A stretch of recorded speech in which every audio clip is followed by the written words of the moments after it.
Assalamualaikum warahmatullahi wabarakatuh.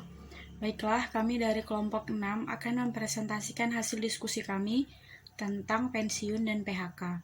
Sebelumnya, kami akan memperkenalkan diri kami. Yang pertama yaitu saya sendiri, Laila Umia Fitriani, dan teman-teman saya ada Sayudi Permata, Nur Amalia Putri, Nur Azmi Fazila, dan juga Lisa. Baiklah, di sini saya akan menjelaskan tentang definisi PHK. PHK atau pemutus hubungan kerja adalah pengakhiran hubungan kerja karena suatu hal tertentu yang mengakibatkan berakhirnya hak dan kewajiban antara pekerja dan perusahaannya. Hal ini dapat terjadi karena pengunduran diri, pemberhentian oleh perusahaan, atau habis kontrak. Di dalam pasal 151 ayat 1 Undang-Undang Nomor 11 Tahun 2020 tentang Cipta Kerja, Pusar Ketenagakerjaan, menyatakan bahwa pengusaha, pekerja, serikat pekerja, dan pemerintah harus mengupayakan agar tidak terjadi PHK. Terima kasih. Selanjutnya akan dijelaskan oleh teman saya. Assalamualaikum warahmatullahi wabarakatuh. Saya Nur Azmi Fazila akan melanjutkan presentasi dari teman saya Laila Umia Fitriani, yaitu tentang alasan-alasan PHK. Alasan-alasan PHK ada 15, yaitu yang pertama, perusahaan melakukan penggabungan, peleburan, pengambil alihan, atau pemisah perusahaan dan pekerja atau buruh yang tidak bersedia melanjutkan hubungan kerja, atau pengusaha tidak bersedia menerima pekerja atau buruh. Yang kedua, perusahaan melakukan efisiensi diikuti dengan penutupan perusahaan atau tidak diikuti dengan penutupan perusahaan yang disebabkan perusahaan mengalami kerugian. Yang ketiga, perusahaan tutup yang disebabkan oleh perusahaan yang mengalami kerugian secara terus-menerus selama 2 tahun.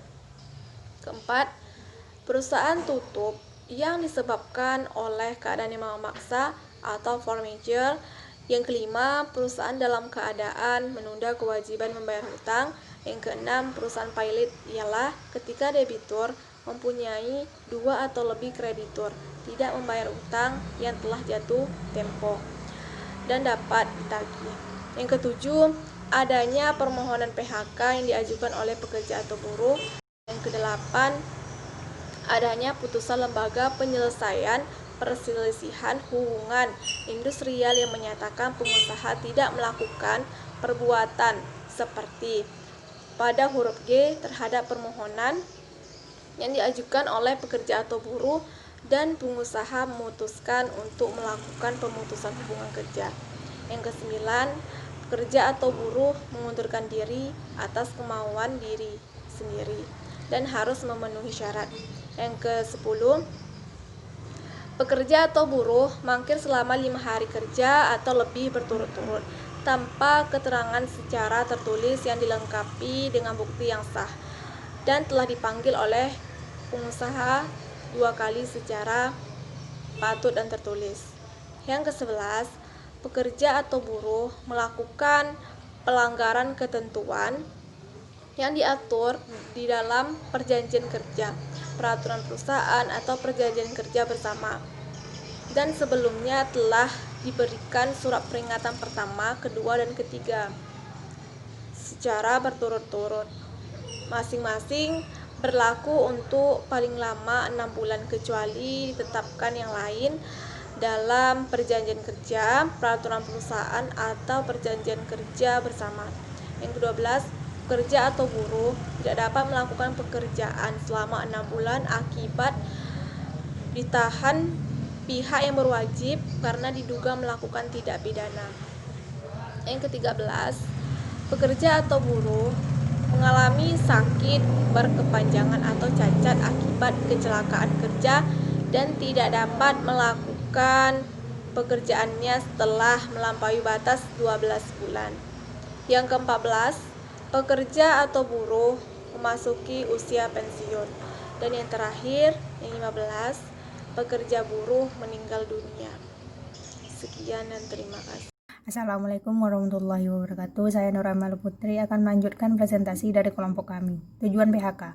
Pemutusan hubungan kerja memiliki tujuan yang berkaitan erat dengan alasannya terjadinya PHK.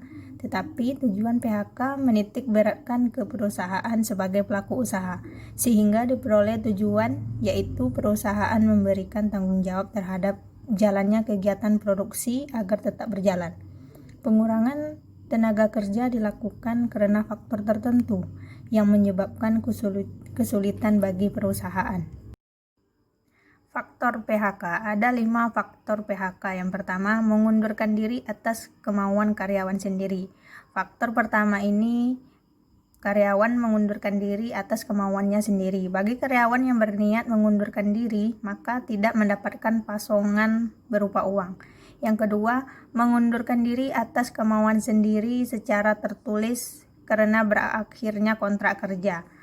Biasanya karyawan yang mengundurkan diri dengan adanya surat yang tertulis, maka karyawan mendapatkan pasongan yang sudah tertuang pada pasal 154 ayat 2. Yang ketiga, mengundurkan diri karena umur sudah mencapai usia pensiun.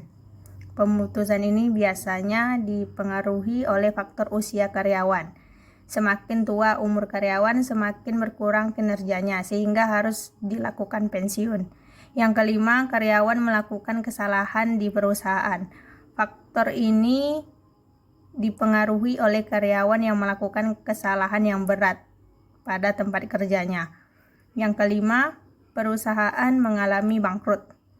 Perusahaan yang bangkrut terpaksa harus ditutup karena mengalami kerugian besar selama 2 tahun berturut-turut sehingga tidak dapat memberi gaji karyawan.